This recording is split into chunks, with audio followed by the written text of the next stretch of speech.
माँ नवशक्ति का तृतीय स्वरूप है माँ चंद्रघंटा। अपने भक्तों की रक्षा कर उन्हें सुख, शांति और वैभव का वरदान देने वाली देवी है यह।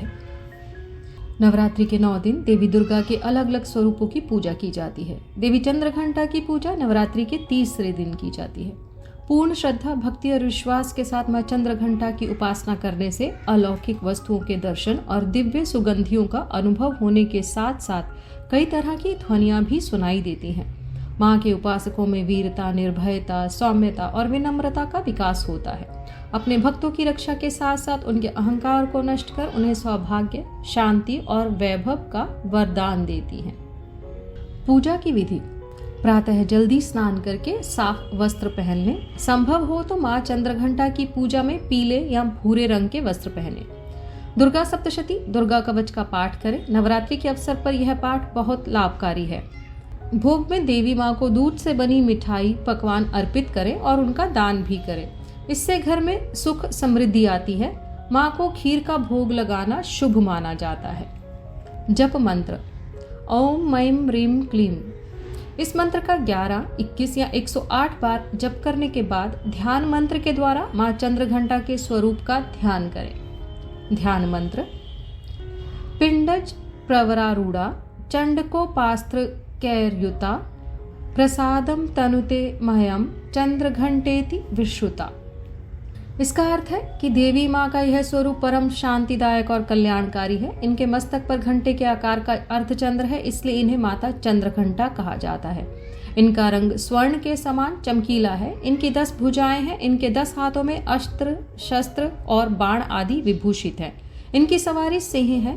यह मुद्रा युद्ध में जाने को तत्पर रहने वाली होती है। माँ चंद्रघंटा के बारे में: माँ दुर्गा जी की तीसरी शक्ति का नाम चंद्रघंटा है। नवरात्रि उपासना में तीसरे दिन इन्हीं के विग्रह का पूजन आराधन किया जाता है। इनका यह स्वरूप परम शांतिदायक और कल्याणकारी है। इनके मस्तक में घंटे के आकार का अर्धचंद्र है, इसी कारण से इन्हें चंद्रघंटा देवी कहा जाता है। इनके शरीर का रंग स्वर्ण के समान चमकीला है। इनके 10 हाथ हैं। इनके 10 हाथों में खड्ग आदि शस्त्र और बाण आदि अस्त्र विभूषित हैं। इनका वाहन सिंह है।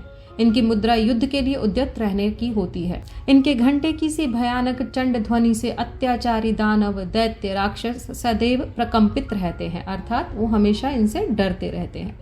नवरात्र की दुर्गा उपासना में तीसरे दिन की पूजा का अत्यधिक महत्व है।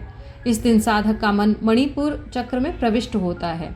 माँ चंद्रघंटा की कृपा से उसे अलौकिक वस्तुओं के दर्शन होते हैं, दिव्य सुगंधियों का अनुभव होता है तथा विविध प्रकार की दिव्य ध्वनियां सुनाई देती हैं।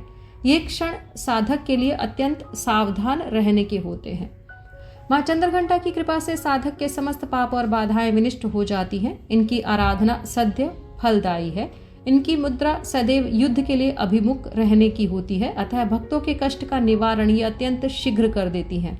इनका वाहन सिंह है, अतः इनका उपासक सिंह की तरह पराक्रमी और निर्भय हो जाता है। इनके घंटे की ध्वनि सदा अपने भक्तों की प्रेत, बाधा आदि से रक्षा करती है। इनका ध्यान करते ही शरणागत की रक्षा के लिए इनके घंटे की ध्वनि निनादित हो उठती है, मतलब एकदम से बजने लगती है। दुष्टों का दमन और विनाश करने में सदैव तत्पर रहने के बाद भी इनका स्वरूप दर्शक और आराधक के लिए अत्यंत सौम्यता और शांति से परिपूर्ण रहता है। इनकी आराधना से प्राप्त होने वाला एक बहुत बड़ा सद्गुण यह भी है कि साधक में वीरता, निर्भयता के साथ ही सौम्यता और विनम्रता का भी विकास होता है।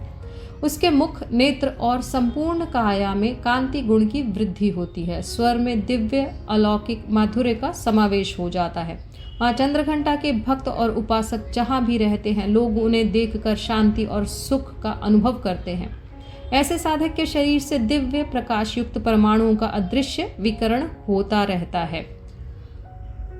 यह दिव्य क्रिया साधारण चक्षुओं से दिखलाई नहीं देती, मतलब साधारण आंखों से नहीं देख सकते, किंतु साधक और उसके संपर्क में आने वाले लोग इस बात का अनुभव भली भांति करते रहते हैं।